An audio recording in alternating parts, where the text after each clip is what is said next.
Hello, and welcome to our fireside chat with Ionos. I'm your host, Do Kim, Senior Healthcare Analyst at Water Tower Research.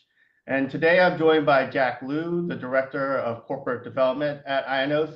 And we're also joined by my Water Tower colleague, Dr. John Roy, Managing Director and Senior Technology Analyst. This is our second fireside chat with Jack and Ionos. We're planning to go in deeper with their AI nose technology and the various opportunities of AI-powered digitized smell.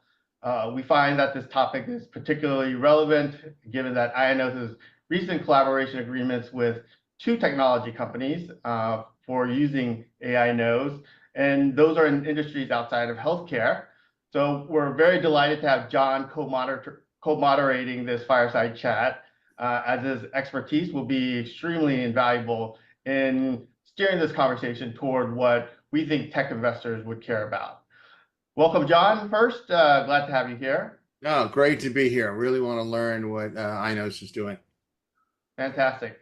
I should, before we begin, mention that you can find our research on Ionos on Water Tower's website at www.watertowerresearch.com. And you can find the company's disclosures regarding forward-looking statements in their last corporate presentation on their website, www.ionos.com, and it'll be under Events and Presentation in the Investor Relations section. And start, Jack, welcome back, and thanks for joining us. Thank you. Good to be back. Great.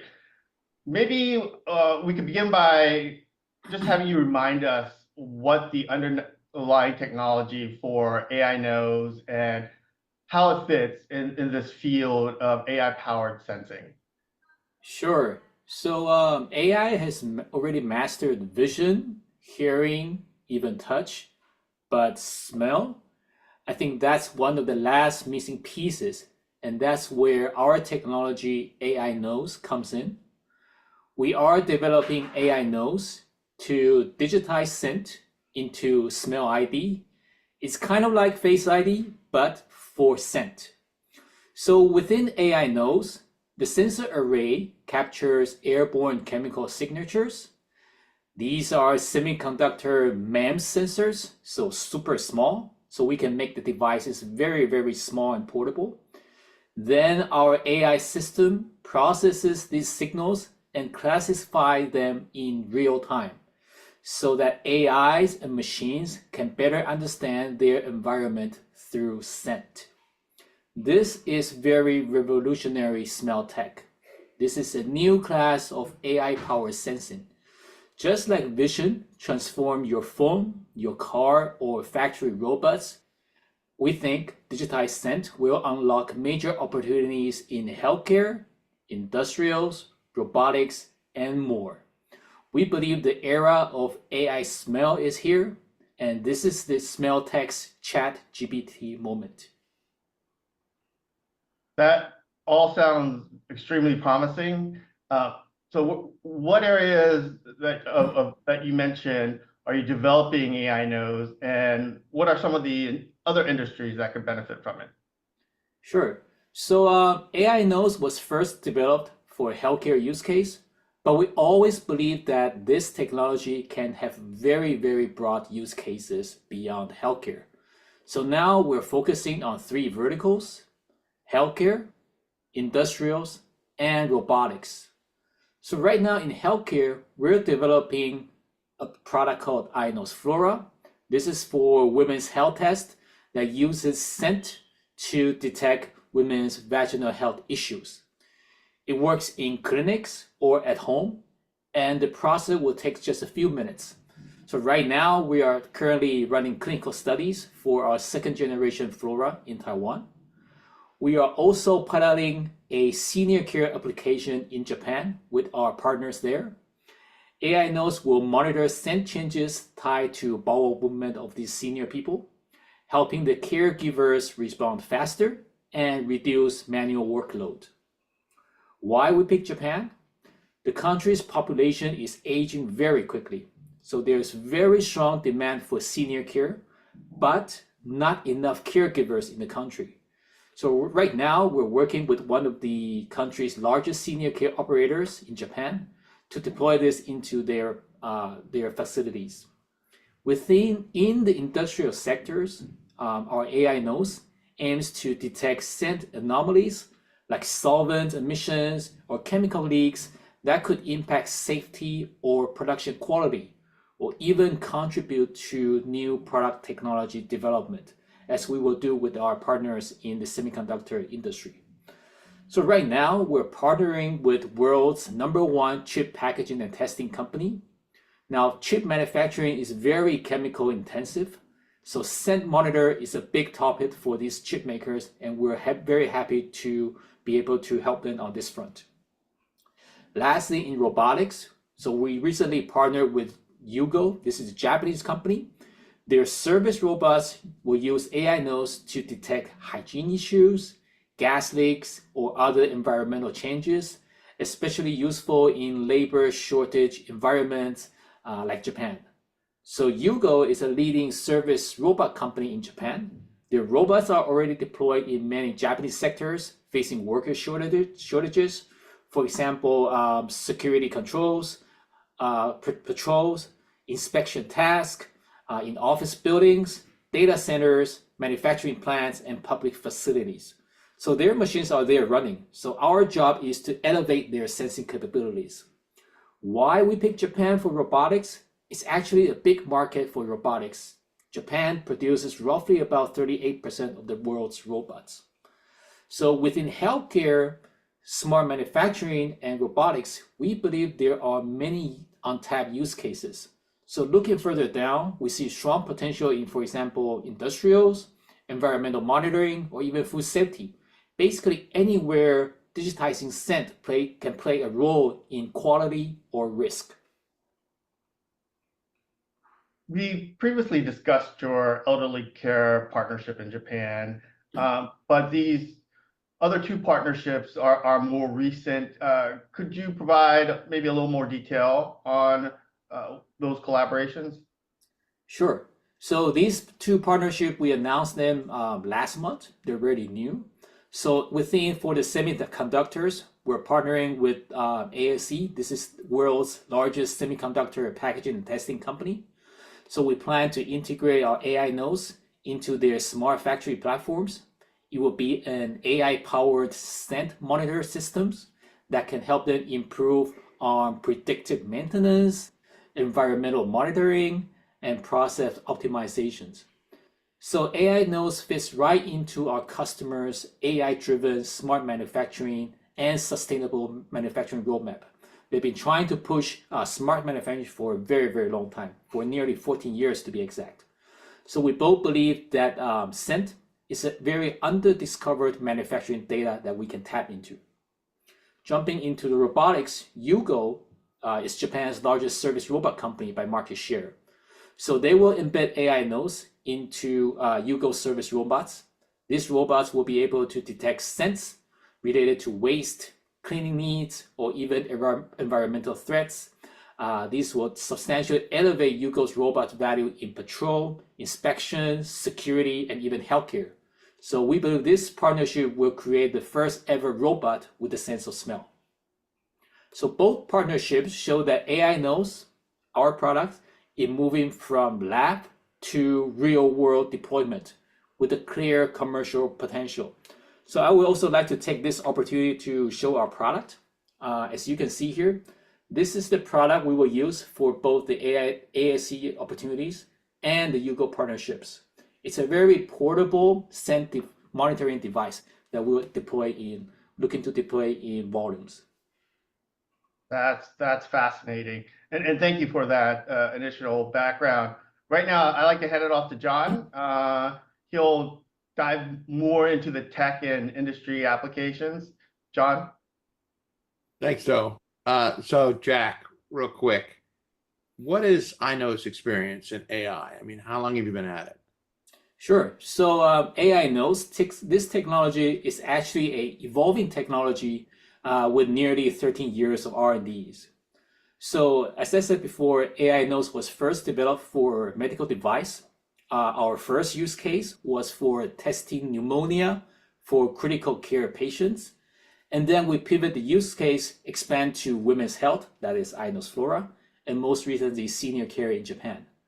As I said, we believe this technology is very scalable into other areas. So right now, we are expanding into industrials and robotics with the partnership with ASE and Yugo.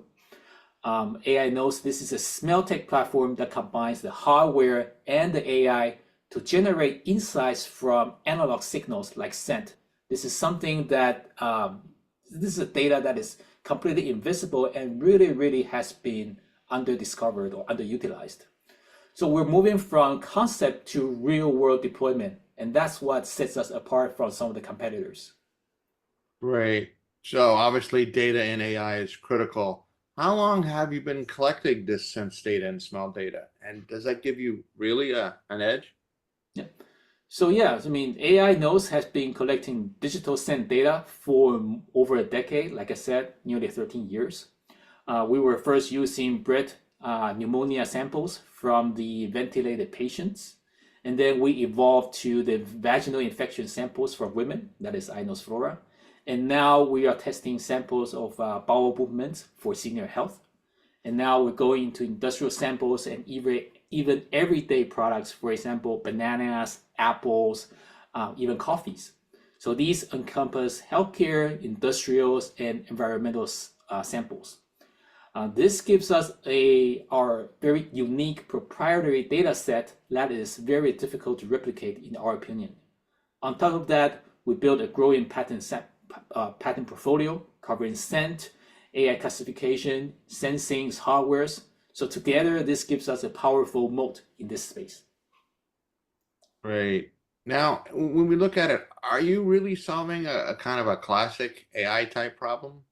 Yes, we believe so. So we map the scent signals to known profiles using supervised learnings. But scent is actually more complex than just static image or audio data. So we build models that can handle environmental changes, time series variations, and outliers. So that gives AI Nose the robustness it needs to scale into the real world. So when you compare your results to, let's say, traditional systems, what type of accuracy are you achieving? Sure. So in healthcare, for example, our first generation iNose Flora, based on the clinical studies we did, we're over 90% accurate in qualitative testing of the vaginal infections. For industrials, we did a live test in Japan's semiconductor fabs. We deliver about 80% accurate across 22 scent samples using just roughly over 700 samples. So we can classify 22 different scent signatures out of that with 80% accuracy. So now we're also training AI Nose to smell the real world stuff like coffee, like fruits, like meats, etc. This will elevate AI Nose to a new level. This is very exciting for us. We recently run some social medias about how we're training AI Nose to smell coffee, fruit. Welcome to check out our social media. So that's far beyond what traditional gas detectors can do, because those detectors typically sense maybe 1 or 2 compounds, and also they need frequent recalibrations. But AI Nose learns and improves over time, which makes it more scalable and more cost effective. Yeah, you mentioned that competitive landscape. I think it's important for people to understand who else is working on this and where do you stand in the scheme of things. Yeah, sure. So when we talk about our field, there are 2 main types of companies in my space. Number 1, gas sensor companies. Number 2, so-called electric nose companies, or we just call them eNose for short. So gas sensor companies, they mainly sell components focused on specific gas type. eNose players, they build systems and applications on back of gas sensing, typically using multiple sensors. So most of the eNose players are still in the R&Ds or pilot mode. Sometimes they are labs or early stage startups. So we're actually ahead of these eNose company. We're first mover. We are now moving into scale mode, backed by strong IPs and data from 13 years of experience. And with the very strong partners, like I just mentioned, ASE and Yugo. And actually, we buy gas sensors from from the best companies. So we are customers of the gas sensor companies. We are not their competitor. Interesting. So when you look at your partnership with the semi manufacturing guys, how can maybe give us a little more color on how they're actually going to use AI nodes in practice? Yeah. So we're looking to plan to embed our AI nodes into their production facilities. Now, these systems aim to detect certain anomalies, early signs of chemical leaks, or off-spec processes. Right now, they're using bigger machines, which is not cost effective, and sometimes it's very difficult for them to pinpoint which machine go wrong. With our device, as you can see, it's much smaller, so we can help them make that happen. So our product will help them to support predictive maintenance, safety automations, or even environmental monitoring, all core to their smart factory and sustainability goals. Another big value is process optimizations. So we believe SEN, again, this is a very under-discovered data in chip making, and it's increasingly important as their production manufacturing technology gets more advanced. So our partner has been driving smart manufacturing for about 14 years now. So ASE operates about 46 fully automated factories. They have fabs in Taiwan, Korea, Japan, China, Singapore, Malaysia, and USA. So we're very excited about the potentials in this project. Interesting. So switching to Yugo's robots, what is the use case there for their robots? Yeah. So their service robots will use AI nodes to detect real-time scent events. For example, think about waste, spills, chemical leaks for inspections, for security control, for patrolling in factories, in public areas, care centers, and more. For healthcare, we could embed our healthcare use cases into their robots. So, because right now they already have some projects going on within healthcare. So that gives the robots the ability to respond autonomously and solving labor shortage problems in Japan. Because right now in Japan, labor shortage is growing in elderly care and facility management. This tech will fill the critical operating gaps.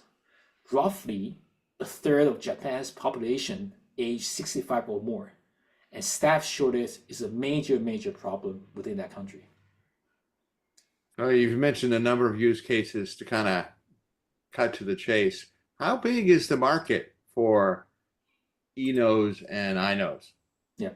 So when you think about eNodes market roughly, it's roughly about 29.8 billion in this year, projected to grow to 76.5 billion by 2032. So that's about 14.4% CAGR over the period based on the market data we saw. Robotics, obviously, this is getting a lot of buzz. Everybody's talking about it. The data we saw, robotic market value is about 178.6 billion by 2030. In 2023, there's about 500,000 industrial robots installed globally, and 70% is in Asia. So we are sitting in Asia, we are in a very good position to capitalize on this. So will the technology that you have, the AI nodes, replace jobs, or is it really creating new value? Actually, we think AI nodes doesn't replace jobs or replace human, it augments them. For example, like I said, in Japan and other Asian markets, labor shortages are real. Caregivers, sanitation staff, facility teams are all stretched very thin. I mean, we look at data in Japan, by 2040, Japan will face nearly 500,000 shortage of caregivers. So they really need help to automate some of that stuff. So that's where we come in. AI nodes helps them to automate the routine scent detections, freeing up the people to focus on the more critical tasks. For example, in healthcare, do more care, less paperwork, and that's our value. So we think AI nodes will be the workforce multiplier, not a substitute. Joe, I'll pass it back to you. Thanks, John. Jack, I've seen the robots that's being used in these factories, and small businesses in Asia, and I think the automation is amazing. And for AI nodes to be a part of that future, I think is great. Just to wrap up this fireside chat, what are the next steps for AI nodes, and could you provide us some key milestones that we could look forward to? Yeah, sure. So we kind of announced our intention to get into industrials around late last year. So this year is more like year one for our industrial project, and we're very excited about the two partnerships. So within industrials, we plan to first train and optimize AI nodes for our partners in their settings during the first half of this year. Then going into the second half of this year, we go into pilot and looking to commercially deploy sometime in 2026. For healthcare, for the senior programs, we are actually now in pilot with one of the major senior care operators in Japan. We aim to be mass production ready first half this year. For Flora, we are now running clinical studies for Gen 2 devices in Taiwan. So as a recap, we've got a lot of things going on. We see ourselves as the early leader in digitizing scent. We believe this will be an emerging platform at the intersection of AI, robotics, automation, and healthcare. AI cannot smell yet until we come in. So we welcome investors and companies to join our scent digitization journey. You can follow our social media, subscribe to our press releases to stay up to date. Our X account is @INOS Inc. Thanks, everyone. Great. Looking forward to watching your progress. Jack, John, thank you both for joining us and taking the time today. For our viewers, thank you as well. And again, to learn more about INOS, please visit their website where you can access our research and the previous fireside chat. And we've had podcasts with Jack. They're all on the Water Tower website. If you have any questions, you could email it to me, dokim@watertowerresearch.com, or you can send it to INOS at ir@inos.com. Lastly, I need to remind all listeners, the views expressed here in this fireside chat may not necessarily reflect the views of WTR and are provided for informational purposes only. The fireside chat may not be distributed or reproduced without the written consent of WTR and should not be considered research nor recommendation. WTR is an investor engagement firm, not a licensed broker, broker-dealer, market maker, investment bank, underwriter, or investment advisor. Additional claimers can be found at watertowerresearch.com.